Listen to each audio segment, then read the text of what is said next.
Está de volta pela Band Maringá, Pinga Fogo na TV com Juliano Pinga. E a nossa programação desta segundona, aqui pela TV Maringá, 1h13 minutinhos. Agora a gente vai tirar dúvidas sobre aposentadorias. Pode colocar o número do WhatsApp aí na televisão. Você já pode mandar o seu zap. Aqui a gente já vai vendo a mensagem, já para começar a tirar dúvidas. Com a gente aqui no estúdio, o doutor André Benedetti, a doutora Vanessa também está por aqui. E a gente vai buscar esclarecer algumas dúvidas no momento do programa e posteriormente outras dúvidas também. Porque cada caso é um caso. A gente vai conseguir esclarecer com todos os detalhes, mas vamos buscar informar quem nos acompanha, né, doutor André? Boa tarde. Boa tarde, Juliano. Boa tarde aí a todos. A gente vai tentar esclarecer várias dúvidas aqui. Varia bastante de pessoa para pessoa, né? Os cálculos de aposentadoria, se tem direito ou não tem direito, soma o rural com o tempo trabalhado agora registrado em carteira. Há muitas dúvidas que a gente vai esclarecer, algumas delas agora. E na sequência as demais, pode ser? Claro, claro. Como você bem colocou, principalmente agora, quando a gente tá muita gente falando sobre reforma da Previdência, né? Quando a gente fala em Previdência, já não é um assunto muito simples para a maioria das pessoas. Agora, com a reforma da Previdência, o sistema, vamos chamar assim, se complicou muito mais. Porque na medida que houve essa alteração na legislação, não vai haver uma mudança brusca. O que eu quero dizer? Isso não vai mudar de uma hora para outra, né? Então eles vão criar regras de transição. E a gente, de um modo geral, vai ter 4 regras de transição. E a pessoa, antes de verificar qual das regras de transição vai compensar mais para ela se aposentar, ela vai ter que calcular. Então imagina a dificuldade. Antes você tinha que verificar se você tinha direito a se aposentar. Agora você vai ter que verificar qual é o melhor momento de pedir a aposentadoria, porque você vai ter a hipótese 1, a hipótese 2, a hipótese 3, a hipótese 4. Então você vai ter que verificar, porque às vezes é melhor você esperar um ano a mais, que você vai aposentar muito melhor, às vezes não é interessante. Então depende do caso, né? Já era complicado, ficou mais complicado ainda. Já tem perguntas aí, Beija-Flor? Já tem sim, viu, Juliano? Fazer aqui para a doutora Vanessa Uzai. A Renata Silva quer saber o seguinte, doutora Vanessa, tenho 30 anos de contribuição e 47 anos de idade. Eu consigo me aposentar? Tem como responder? Boa tarde. Oi, boa tarde, Beija-Flor. Boa tarde, Juliano. Tem sim. No caso, como ela já possui 30 anos de contribuição, ela já completa aí o tempo necessário para se aposentar pela lei que ainda está vigente, que é a lei atual, né? Então, no caso dela, ela pode inclusive dar entrada com o pedido de aposentadoria, né? Só é interessante daí ela avaliar a questão do valor dessa aposentadoria, né? Porque igual o doutor André mencionou, com a reforma a gente vai ter mais de uma regra de transição, né? E o cálculo vai mudar também. Então, a gente só vai saber o que é vantajoso ou não para cada pessoa fazendo o cálculo, vendo o histórico de trabalho dela, os salários que ela teve, né? Mas no caso ela já fecha o direito sim para se aposentar pela lei atual. O doutor André, tem uma pergunta. Obrigado, doutora Vanessa. Meu nome é Ellen, de Paysandu. Meu pai faleceu há 1 mês e meio e foi dada a entrada para passar o benefício de pensão por morte para minha mãe. E ela quer saber o seguinte, isso demora muito para acontecer, doutor? Então, Ellen, de um modo geral, não era para demorar, tá? Há alguns meses atrás, quando a pessoa pediu, meses talvez até ano, quando a pessoa pediu um benefício de pensão por morte, esse benefício era concedido muito rapidamente, muitas vezes até concedia na hora, a pessoa ia até a agência, pedia o benefício e o benefício era concedido. O que acontece é que atualmente o INSS mudou o sistema de protocolos de benefício, ele ocorre de forma eletrônica. Antigamente você ia lá, agendava um horário, entregava a documentação, tinha o contato direto com o atendente da agência e às vezes o benefício era concedido na hora. Agora o processo é eletrônico, então isso já modificou um pouquinho, porque muitas vezes o teu benefício, você que mora em Maringá, ele não é analisado em Maringá, ele pode ser analisado em Curitiba, ele pode ser analisado em Cascavel, muitas vezes é analisado até fora do Paraná, isso muitas vezes acontece. Então você perdeu aquela situação de ter esse contato direto com alguém da agência, falar, mas meu benefício está demorando, nem isso a gente consegue mais. E uma outra situação, com essa história de reforma da Previdência, muita gente está procurando o INSS com medo do que pode acontecer e da reforma vir a prejudicar. Então os processos de fato estão demorando muito mais do que demorava. Um processo de pensão normalmente é um processo para demorar poucos meses, não é um processo demorado, mas já foi mais rápido. Podemos dizer que o INSS não está numa fase assim de concessão muito rápida, em virtude dessas situações aí que eu acabei de colocar. Tem um amigo de Sarandi, Pedro, ele trabalha como porteiro, trabalha à noite, ele disse, eu tenho direito à aposentadoria especial com 25 anos de contribuição, doutora? Então, no caso, seu Pedro, o trabalho noturno, ele não gera direito à aposentadoria especial, né, de 25 anos. Muita gente acaba confundindo, né?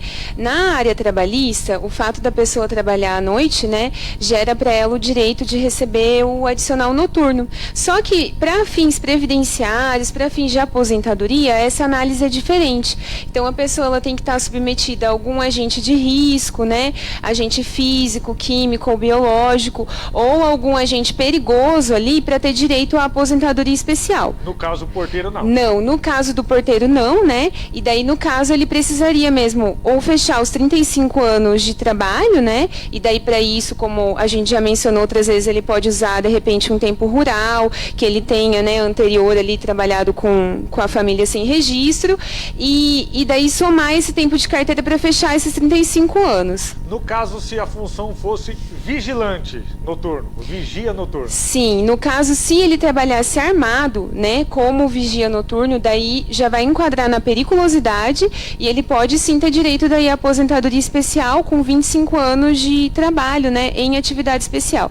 Daí, nesse caso, independente da idade, fechando esses 25 anos, a pessoa já vai ter direito à aposentadoria especial.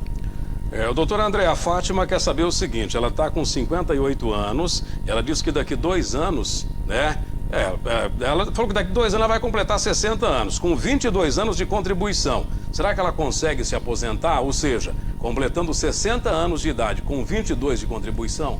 Então, pela legislação atual, sem dúvida nenhuma ela tem direito. A mulher se aposenta por idade com 60 anos e tem que ter pelo menos 15 anos de contribuição. Aproveito até para colocar nessa reforma da Previdência, eu não sei se muita gente talvez não tenha percebido, vai acabar esse papo de aposentadoria por idade e por tempo de serviço. Nós só vamos ter uma. Na nova regra, a gente vai ter aposentadoria de 65 anos de idade para o homem e 62 de idade para a mulher e ponto final, não vai ter outro tipo de aposentadoria. Aí muita gente pode estar ouvindo aqui e falar, mas você quer dizer que eu só vou me aposentar com 65 se eu for homem ou com 62 se eu for mulher? Sim, só que isso não vai acontecer de uma hora para outra. Vão ter as regras de transição, onde isso vai sendo modificado pouco a pouco. Então, no caso aí da Fátima, né? Ela tem 58 de idade e 22 de contribuição. O tempo mínimo de contribuição para a mulher vai continuar sendo de 15. Só que a idade, que hoje é 60, ela vai aumentar 6 meses a cada ano até virar a regra definitiva de 62. Então o que acontece? O ano que vem, ela já vai ter que ter 60 anos e meio. O outro ano, 61, depois 61,5 até 62. Então, talvez teria que fazer umas contas aí, talvez ela já vai conseguir se aposentar só com 62 anos. Tem uma outra pergunta que eu acho que já se encaixa nessa, né? A mãe de um amigo, tal, ela não tem contribuição, consegue se aposentar já tendo aí, no caso, a idade, ou tem que ter os 15 no mínimo de contribuição? Realmente, tem que ter os 15 no mínimo. Quem não contribui, acaba não tendo direito a uma aposentadoria.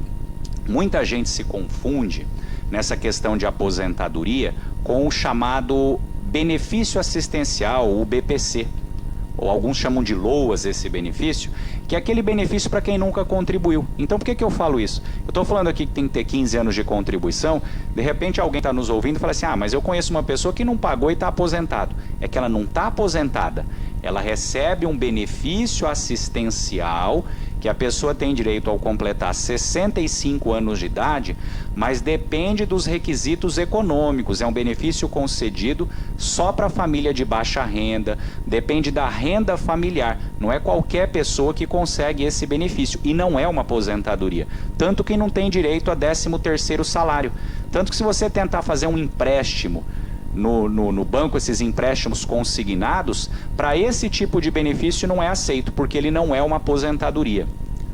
Olha, tem dezenas e centenas de perguntas chegando aqui. Muito obrigado a vocês que nos assistem. O assunto realmente interessa para muita gente e todos nós somos leigos, né? É por isso que a gente convida advogados dessa área para poder falar, explicar de fato quem tem direito, quem não tem. Uma pergunta aqui, doutora Vanessa, que eu acho interessante. Ela não colocou o nome, mas a mãe tem 85 anos e nunca pagou nada de INSS. Essa pessoa consegue se aposentar?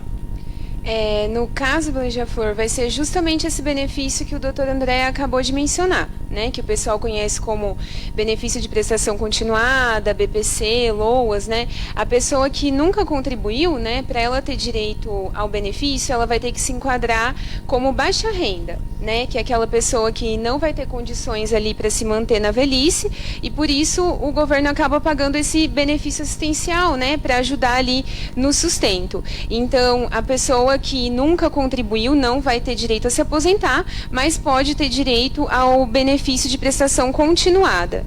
E também, né, no caso que dela não mencionou ali, não sei se seria o caso, se a pessoa ficou na roça até completar a idade para se aposentar pela aposentadoria por idade rural, né, que no caso da mulher é 55 e do homem é 60, daí comprovando a atividade rural, ele também consegue se aposentar pela roça, independente de ter contribuído. Vamos com mais uma pergunta aqui, depois a gente tem que liberar o espaço, né, nós temos reportagens ainda pela frente aí. E a pergunta aqui, doutor André, deixa eu ver o nome da pessoa, Orlando. Tenho 65 anos de idade e 15 de benefício. No caso, o homem consegue se aposentar? Pelo jeito ele quis dizer que ele teria 15 anos de contribuição e 65 anos de idade. Isso. Consegue se aposentar, né? Hoje a carência necessária, quando a gente fala carência, é o tempo mínimo de contribuição. Tem que ter 15 anos. Mas lembrando que ele tem direito a se aposentar porque ele tem direito adquirido. Ele já completou a idade mínima de 65 para se aposentar por idade e o tempo mínimo de contribuição necessário para se aposentar por idade, que é 15 anos. Ou seja, tem direito adquirido. Mesmo que a legislação mudar e ele não pediu o benefício, não tem problema, o direito dele está garantido. Agora, vamos imaginar, aproveitando, que ele só tenha 10 anos de contribuição e os 65 de idade. E daí? Ele vai ter que ter 15? Não, ele vai ter que ter mais do que 15 se a reforma passar aí. E ela está praticamente aí certa de que vai passar. Na nova regra ele vai ter que ter 20 anos de contribuição, no caso do homem, e não 15 mais.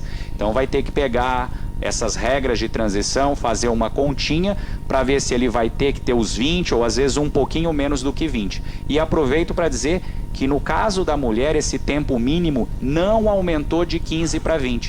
No caso da mulher continuará sendo de 15 anos de contribuição a carência necessária para a aposentadoria por idade. Mudou a idade, vai ser 62 e não 60 como é hoje, mas o tempo vai continuar sendo de 15 anos. Um amigo aqui entrou em contato com a gente também, mas aí não passou aqui período de contribuição nem idade. Ele disse, trabalha com um caminhão de usina, transportando óleo diesel, né? No caso aqui, combustível. Daqui a um ano pretendo dar entrada na aposentadoria, né? Tenho algum benefício diferenciado? Tem muitos cálculos para se fazerem também, né, doutor? A pessoa que transporta combustível, ele tem o que a gente chama de atividade especial. É um motorista que faz um transporte de carga perigosa, tanto que eles têm que ter uma habilitação especial e um curso para fazer esse transporte dessa carga. E essas pessoas que exercem esse tipo de atividade podem se aposentar com 25 anos de trabalho. Ou, para quem não tem os 25 inteiro nessa atividade, ele pode multiplicar o tempo de trabalho em 40% no caso do homem. O que eu quero dizer? Trabalhou 10 anos fazendo isso, não vai contar 10, vai contar 14. Isso vai fazer com que ele atinja o tempo de contribuição muito antes do que um trabalhador que exerce uma atividade comum. Então isso vai ajudar bastante ele na aposentadoria. Olha, para responder todas as perguntas, a gente ficaria aqui 2 horas, 3 horas, 4 horas, 5 horas. Mas é o seguinte, você pode mandar a sua pergunta, a sua dúvida nesse telefone que está aparecendo aí, que é o 99882-1892, e depois a gente repassa para os advogados responderem, já que é um assunto que, como já falamos aqui, interessa para muita gente e interessa para todos nós. Obrigado, doutor André Benedetti. Obrigado, doutora Vanessa Uzai. Obrigado. Obrigado a vocês. Obrigada, Beija-Flor. Obrigada, Juliano.